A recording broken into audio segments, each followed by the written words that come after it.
Hello students, welcome back to channel Dinesh sir last study. आप मेरे साथ सीख रहे हैं कॉमर्स का मैथ्स के अंदर हमने जो मैथ्स 1 का चैप्टर नंबर 1 है सेट्स एंड रिलेशन, ये चालू किया है, खत्म होने वाला है 1.2 तक हम पहुंचे थे। क्वेश्चन नंबर 4 हमारा हो गया था। इस लेक्चर के साथ क्वेश्चन नंबर 5 ऑनवर्ड्स करेंगे। स्टूडेंट्स, जो ये चैप्टर है 1 सेट्स एंड रिलेशन में, सेट्स तो पहले किया था, 1.2 में रिलेशन है। रिलेशन का कंसेप्ट मैंने आपको लास्ट लेक्चर में बताया था। अगर आपने मेरा लास्ट लेक्चर नहीं देखा है 1.2 का स्टार्टिंग का लेक्चर, तो जरूर देखो, उसमें मैंने बहुत अच्छे से एक्सप्लेन किया है और आप सीख चुके हैं। अगर आपने वो वीडियो देखा है तो तब आपको ये आसान लगेगा। अगर आपने वो नहीं देखा है तो थोड़ा सा डिफिकल्ट जाएगा, समझ में नहीं आएगा, इसलिए वो जरूर देखें। अब आगे मैं बताता हूँ फिफ्थ कैसे करना है। जैसे थर्ड और फोर्थ किए थे वैसे ही फिफ्थ करना है। ए एक सेट दिया हुआ है 1 2 3 4, बी के एलिमेंट है 4 5 6, सी के एलिमेंट है 5 6। यहाँ पर ए क्रॉस बी इंटरसेक्शन सी करना है। तो कैसे किया जाए? सबसे पहले आप ब्रैकेट वाले टर्म्स को फाइंड कर लिया करो। बी इंटरसेक्शन सी जो ब्रैकेट में वो फाइंड कर लो। कैसे फाइंड करोगे बी इंटरसेक्शन सी? तो ये बी और सी है, देखो ऐसे उल्टा ही होता है, इसका मतलब इंटरसेक्शन होता है। सो बी और सी का इंटरसेक्शन, इसमें क्या करना है आपको? दोनों में कॉमन कौन है वो देखा जाता है। बी और सी दोनों में कॉमन कौन है आप देखोगे तो दोनों में ये 5 दोनों में है और ये 6 दोनों में है। सो बी इंटरसेक्शन सी में क्या आ गया? 5 एंड 6 ये दोनों आ चुके हैं बी इंटरसेक्शन सी में। अब ए क्रॉस बी इंटरसेक्शन सी हमें फाइंड करना है फर्स्ट में। कैसे करोगे? तो सबसे पहले ए में क्या है, देखो ए में 1 2 3 4 एलिमेंट है, वो लिख दो 1 2 3 4 इस तरह से। फिर क्रॉस, इसका क्रॉस करना है। बी इंटरसेक्शन सी में कौन है? 5 एंड 6 ये लिख दो। कैसे फाइंड करोगे? देखो तो इनका ना एक इस तरह से सेट बनाना है। 1 को दोनों के साथ पेयरिंग करोगे 1 5, फिर 1 का 6 के साथ होगा 1 6, फिर 2 का 5 के साथ 2 5, फिर 2 का पेयरिंग 6 के साथ 2 6, फिर 3 का इसी तरह से 3 5 और 3 6। क्या कर रहा हूँ मैं? इसका 3 है तो दोनों के साथ एक एक बार जोड़ी बनाया। अभी 4 का 4 5 एंड 4 6 इस तरह से। तो ये आपका सेट हो गया कौन सा? ए क्रॉस बी इंटरसेक्शन सी। तो ये पहला आ गया, A cross B intersection C आ गया। अब दूसरा देखो, दूसरा ये आंसर आ गया, बस इस तरह से करना होता है। दूसरा क्या है? देखो A cross B intersection A cross C find करना है। ये कितना? अब ये पहला जो आया इसको मैं एक बॉक्स बना देता हूँ ताकि पता चले ये आंसर है, पहला आंसर। ओके, अब यहाँ पर 2 क्रॉस दिया हुआ इस तरह से और एक इंटरसेक्शन है। तो आप क्या करोगे? पहले ए क्रॉस बी निकाल लो। ए क्रॉस बी कितना आएगा वो निकाल लो। उसके बाद ए क्रॉस सी निकाल लो। ये दोनों अलग अलग निकालने के बाद दोनों का इंटरसेक्शन कर दो। ए क्रॉस बी कैसे आएगा? ए और बी का क्रॉस। तो देखो ए और बी यहाँ पर ऑलरेडी है, तो ए क्रॉस बी मतलब ए और बी के एलिमेंट्स की पेयरिंग करोगे। ए क्रॉस बी रिलेशन क्या है? देखो ए का पहला एलिमेंट है 1 का इन तीनों के साथ पेयरिंग होगा।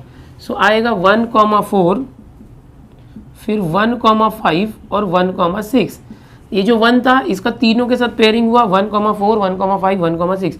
अब 2 का पेयरिंग तीनों के साथ करो, आएगा 2 4 2 5 एंड 2 6।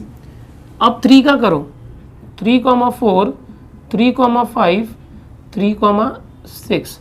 अब 4 की पेयरिंग करो, 4 4 का 4 के साथ 4 5 4 6, 4 5 4 6।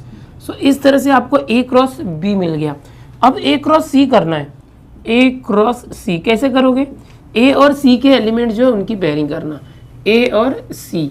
सो ए क्रॉस सी करोगे तो कैसे आएगा? 1 का पेयरिंग 5 और 6 के साथ, फिर 2 का, फिर 3 का, फिर 4 का। सो ऐसा आ जाएगा 1 5 1 6। ये 1 का 5 6 के साथ हुआ। अब 2 की जोड़ी 5 6 के साथ करो, 2 5 2 6 इस तरह से। फिर 3 का करोगे, 3 5 3 6। फिर 4 का करोगे, 4 5 4 6। सो आपको क्या मिल गया? 2 सेट मिल गए। ए क्रॉस बी का एक मिल गया, ए क्रॉस सी का मिल गया। अब इनका हमें क्या करना है? इंटरसेक्शन करना है, इंटरसेक्शन। सो यहाँ लिखता हूँ A cross B intersection A cross C. कैसे आएगा? देखो इन दोनों का इंटरसेक्शन, इन दोनों का इंटरसेक्शन मतलब दोनों में कॉमन कौन सा है? देखो ये 1 5 है वो कॉमन है, 1 6 कॉमन है, फिर 2,5 कॉमन है, फिर ये 2,6 कॉमन है, फिर 3,5 कॉमन है, 3,6 कॉमन है, 4,5 कॉमन है और 4,6 भी कॉमन है। यानी ए क्रॉस सी के सारे एलिमेंट जो है ए क्रॉस बी के कुछ कुछ एलिमेंट्स के साथ कॉमन है। तो हमारा आंसर क्या आ जाएगा फाइनली, ये ए क्रॉस सी में जितने मैंने ब्लू टिक किया ना वो ए क्रॉस बी में भी है, दोनों में भी है। इंटरसेक्शन मतलब दोनों में जो है, इसमें और इसमें दोनों में कौन है, दोनों में कॉमन। तो ये सारे एलिमेंट्स है देखो 1,5 1,6, आप ऐसे लिखोगे 1,5 1,6, यानी क्योंकि यहाँ 5 6 है ना, 1 2 3 4 4 5 6 और 5 6, इसमें 5 6 है, इसमें 5 6।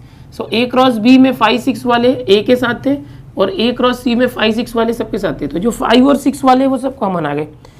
सो क्या क्या आएगा देखो, ये 1,5 1,6, 2,5 2,6, 2,5 2,6, फिर 3,5 3,6, 3,5 3,6, 4,5 4,6, 4,5 एंड 4,6। तो इस तरह से ये जो कौन सा आया, ये सेकंड वाला आया आंसर, सेकंड।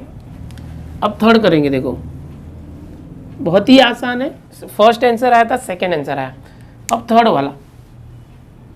थर्ड में क्या बोला गया, A cross, third A cross B union C निकालना है। कितना, तो सबसे पहले ब्रैकेट निकाल लो, बी यूनियन सी कैसे आएगा। तो देखो बी यूनियन सी मतलब बी और सी का यूनियन। बी और सी में जो दोनों में होगा उसको एक बार लिखना, जो दोनों में नहीं है उसको एक बार लिखना। तो यहाँ पर दोनों में कौन है, 5 और 6 कॉमन है, 5 दोनों में कॉमन है, 6 भी कॉमन है, 4 दोनों में कॉमन नहीं है तो 4 को एक बार लिखेंगे, यूनियन है इसलिए 4, और दोनों में कॉमन कौन है, 5 6 दोनों में, तो उसको भी एक ही बार लिखना। तो ये हो गया बी यूनियन सी। अब क्या करने बोला है, ए क्रॉस बी यूनियन सी। अब ए के एलिमेंट्स लिखो, क्या है, ए 1 2 3 4, ए है 1 2 3 4, क्रॉस बी यूनियन सी क्या है 4 5 6, ये है।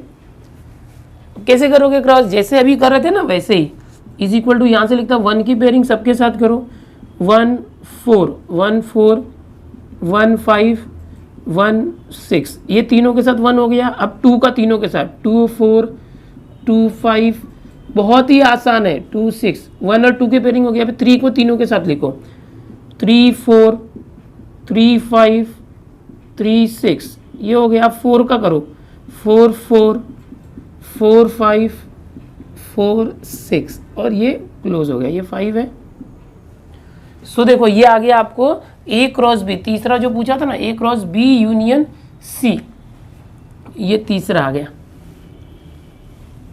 ठीक है, तो 3 हो चुके हैं।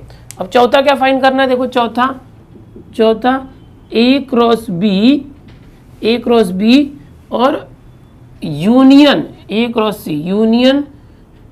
क्रॉस सी कैसे निकालेंगे। देखो अब सेकंड क्वेश्चन और फोर्थ क्वेश्चन को ध्यान से देखना। सेकंड में था ए क्रॉस बी और ए क्रॉस सी दोनों का इंटरसेक्शन था। फोर्थ में क्या है, ए क्रॉस बी और ए क्रॉस सी दोनों वही है बट दोनों यूनियन है। ये सेकंड और फोर्थ क्वेश्चन बिल्कुल सेम है। यहाँ पर इंटरसेक्शन है, उल्टा यू है, मतलब हम कॉमन लेते हैं, और यहाँ यूनियन है मतलब पूरा मिला के लेंगे। तो हमको क्या करना पड़ेगा, पहले ए क्रॉस बी निकालना पड़ेगा, फिर ए क्रॉस सी निकालना पड़ेगा, फिर दोनों का यूनियन करेंगे। अब ए क्रॉस बी और ए क्रॉस सी हम ऑलरेडी निकाल चुके हैं। देखो यहाँ पर ए क्रॉस बी सेकंड क्वेश्चन में निकाले थे और ए क्रॉस सी निकाले थे, तो इसी का यूज करके हम यहाँ पर करते दोनों का हमने इंटरसेक्शन निकाला था। देखो इन दोनों का इंटरसेक्शन मतलब क्या था, दोनों में जो ये कॉमन वाले थे उसको ही लिखा था। अब यूनियन में क्या करोगे, सबको लिखना है, दोनों में जो कॉमन है वो एक बार, जो कॉमन नहीं है उसको भी लिखेंगे। तो एग्जैक्टली ए क्रॉस बी जो है ये पूरा आ जाएगा, क्योंकि इसमें जो ब्लू वाले कॉमन पार्ट्स है, नॉन कॉमन पार्ट्स वो भी लिखना। तो ए क्रॉस बी का जो आंसर है वही आएगा। कैसे करेंगे, देखो ए क्रॉस बी और ए क्रॉस सी इसका यूनियन, तो इन दोनों के अंदर जो कॉमन है ये सारे कॉमन है, वो भी लिखना, जो कॉमन नहीं है वो भी लिखना। तो ये सब आ जाएगा। देखो 1 4 1 4 1 5 1 4 1 5 1 6 1 6 2 4 2 5 2 6 है ना। मतलब देखो ये सारे के सारे एलिमेंट्स यहाँ पर कॉमन है, तो ये सारे एलिमेंट जो ब्लू वाले वो एक बार लिखेंगे, और जो कॉमन नहीं है वो भी एक बार लिखेंगे ए क्रॉस बी का, और यहाँ पर ए क्रॉस सी में जो कॉमन नहीं है वो भी लिखेंगे, बट यहाँ कोई ऐसा एलिमेंट है ही नहीं। तो हम पहले ए क्रॉस बी के सारे एलिमेंट्स लिख देते हैं, 1 4 1 5 1 6 2 4 2 5 2 6। अब 3 4 3 5 3 4 3 5 3 6, ये हो गया। अब 4 4 4 5 4 6 4 4 4 5 4 6, ये हमने कर दिया। तो ये क्या आया, ए क्रॉस बी इंटरसेक्शन था, ये दोनों को अलग अलग निकाल के इंटरसेक्शन, दोनों में जो कॉमन था वो लिया था। चौथा क्वेश्चन क्या, यूनियन है। यूनियन मतलब इन दोनों के अंदर जो कॉमन है, ब्लू टिक मैंने कॉमन किया है, वो भी, जो कॉमन नहीं है वो भी। तो यहाँ जो कॉमन नहीं था और कॉमन था सब लिखे। अब यहाँ कोई है जो कॉमन था, वो यहाँ ऊपर भी था, वो एक बार लिख चुके हैं। यहाँ कोई ऐसा नहीं है जो कॉमन है, कॉमन नहीं है, जो कॉमन नहीं हो यहाँ भी कोई ऐसा एक्स्ट्रा होता तो वो भी लिख देते थे। तो ये हो चुका है हमारा फोर्थ का आंसर। ठीक है, तो बहुत ही आसान था, बिल्कुल सेट से रिलेटेड है। ओके, ये रिलेशन है। क्वेश्चन नंबर 5 हो चुका है, इसको एक बार चाहिए तो वापस से रिपीट करके देख लो, कॉपी कर लो, हो गया। अगला जो क्वेश्चन है क्वेश्चन नंबर 6, बहुत ही आसान है, ध्यान से देखो। एक सेट दिया हुआ है x, y, जिसमें x square plus y square is equal to 100 आना चाहिए। क्या आना चाहिए, वी हैव एक रिलेशन दिया है x और y का, x square plus y square किया तो 100 आना चाहिए। x and y belongs to w, w मतलब होल नंबर होता है, होल नंबर 0 से शुरू होता है। तो यहाँ पर x और y की ऐसी वैल्यू लेनी है जो w होना चाहिए, यानी 0 से शुरू होना चाहिए, और x और y का स्क्वायर किया तो 100 आना चाहिए।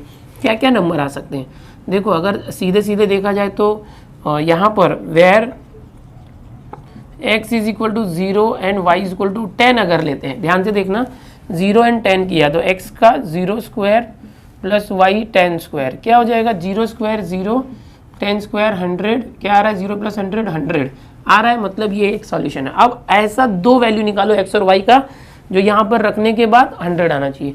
अगर समझो यहाँ 10 लेते और यहाँ 10 लेते तो 10 का स्क्वायर 100, 10 का स्क्वायर 100, 100 प्लस 100 200, तो 100 आ रहा है क्या, नहीं, तो वो नहीं लेंगे। अगर यहाँ 1 लेते हैं, 1 स्क्वायर 1, तो ऐसी कोई वैल्यू है जिसका स्क्वायर 99 आता है, क्योंकि 1 प्लस 99 100 होना चाहिए। तो हम देखो परफेक्ट स्क्वायर नंबर लेते हैं, जैसे कि 6 और 8 लेंगे, x is equal to 6 and y is equal to 8, ऐसे लेंगे तो हो सकता है। तो कैसे आएगा, x का स्क्वायर यानी 6 का स्क्वायर प्लस y यानी 8 है, 8 स्क्वायर तो 6 स्क्वायर 36, 8 स्क्वायर 64, तो ये 100 आ रहा है। अगर इसी को उल्टा ले लो, where x is equal to 8 कर दो and y is equal to 6 कर दो, तो भी रिलेशन आएगा, 8 स्क्वायर प्लस 6 स्क्वायर आगे पीछे कर दिया ये, सो ये 64 प्लस 36 हुआ तो भी 100 आएगा। ये जो पहला वैल्यू था 0 10, इसको भी आगे पीछे कर दो, ये y 10 था तो x 10 कर दो, एंड x 0 था तो y 0 कर दो, तो भी आएगा 10 square plus 0 square, 10 square 100 plus 0 square 0, 100 आना चाहिए। ऐसे x और y की वैल्यू लो, और कोई भी ऐसी वैल्यू नहीं है यहाँ पर लेने के बाद x और y 100 आ रहा हो, यही 4 कॉम्बिनेशन है, 0 10 या 10 0, 6 8 और 8 6। तो अब यहाँ पर हमें क्या बोला है कि express this as a ordered pair, so ordered pairs are, इस तरह से करोगे सेट बनाओगे। क्या क्या है देखो, 0 एंड 10, 0 10, फिर 6 8, फिर क्या है 8 6, 10 0, ये 4 जोड़ियां हैं जिन दोनों का स्क्वायर करके प्लस करेंगे तो 100 आता है, जो कंडीशन दी थी। ये हो गया क्वेश्चन नंबर 6, कॉपी कर लो इसको। अगला देखते हैं। अगला जो क्वेश्चन है बहुत ही मजेदार है, एकदम ध्यान से देखो। Write the domain and range in the following relations. यहाँ एक रिलेशन दिया हुआ है, a is less than 6, b is equal to 4। यहाँ a, b एक ऑर्डर्ड पेयर है, और यहाँ a belongs to natural number है, जो a है नेचुरल नंबर है, n मतलब देखो कुछ बातें आपको याद रखनी चाहिए। नेचुरल नंबर, होल नंबर और इंटीजर्स होता है, इंटीजर्स को हम z लिखते हैं।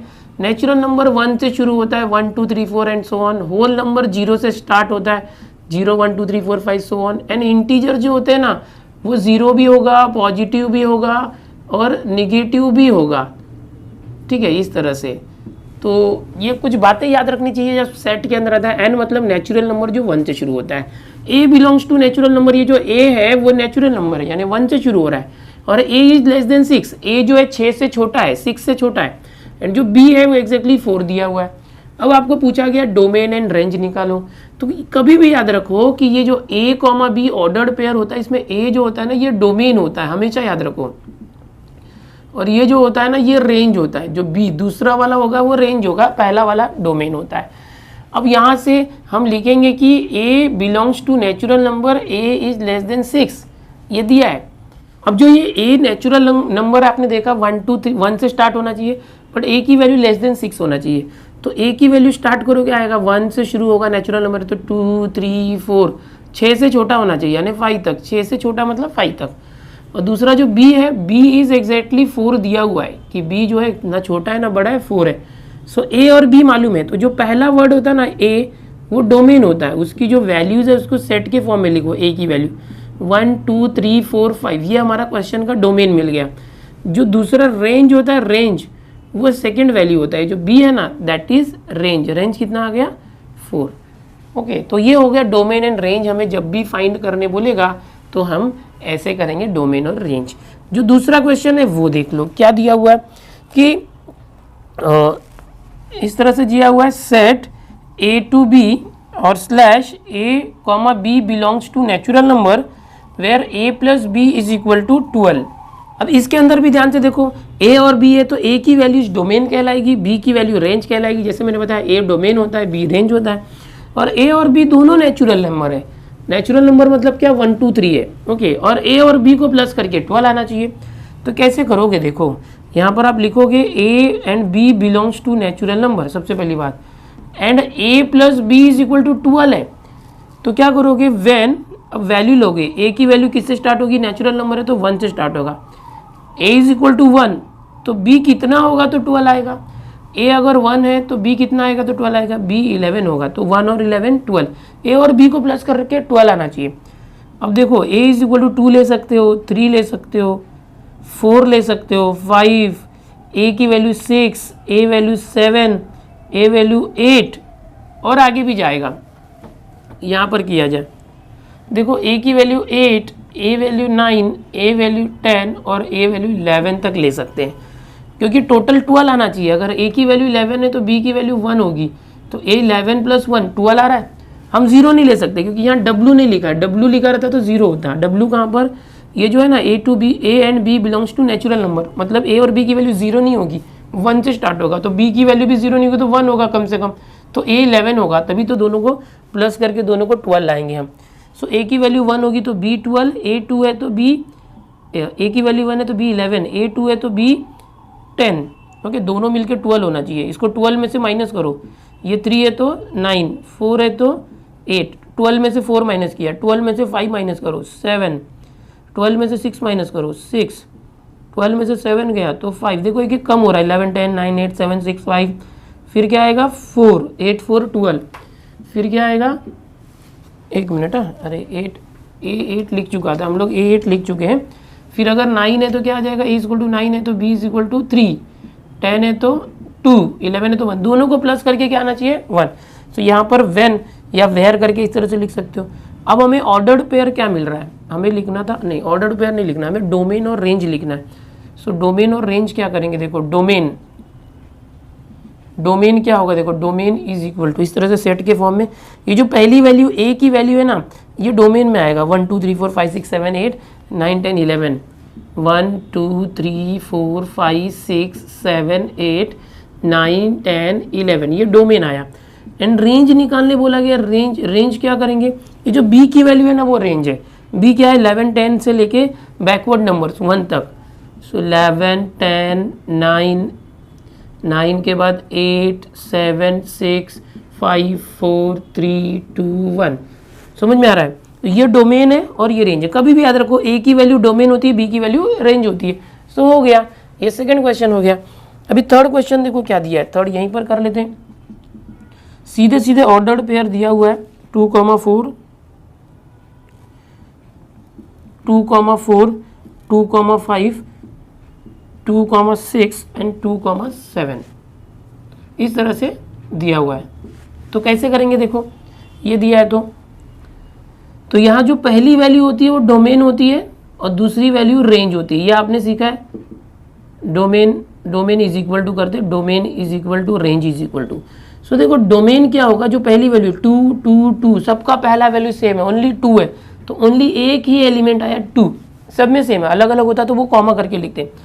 रेंज में देखो सेकेंड वैल्यू देखो 4 5 6 7 हो गया, 4 5 6 7, तो तो इस तरह से किसी भी क्वेश्चन में आपको डोमेन और रेंज लिखना चाहिए। तो ये देखो, ये थर्ड क्वेश्चन का सोल्यूशन है, आपको मैं हाईलाइट कर रहा हूँ।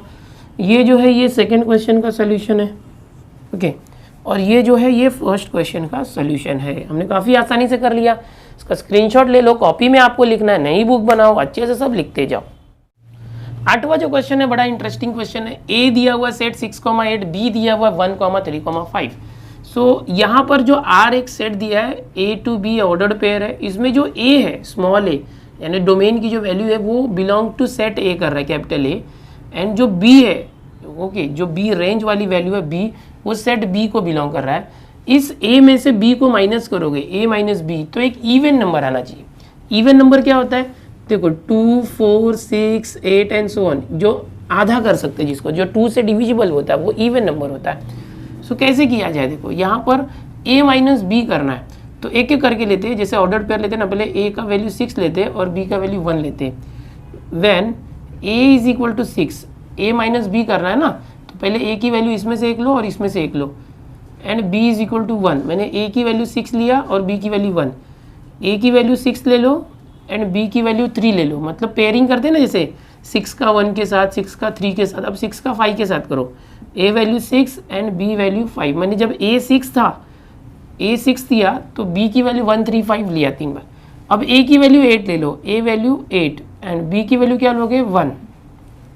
अब 8 के साथ 3 और 5 भी लेना। a is equal to 8 and b is equal to 3, a is equal to 8 and b is equal to 5। इस तरह से a की वैल्यू जब 6 लिए, फिर b की वैल्यू 1 ले लो, 3 ले लो, 5 ले लो, फिर a की वैल्यू 8 लिया तो b की वैल्यू 1, 3, 5 ले लो।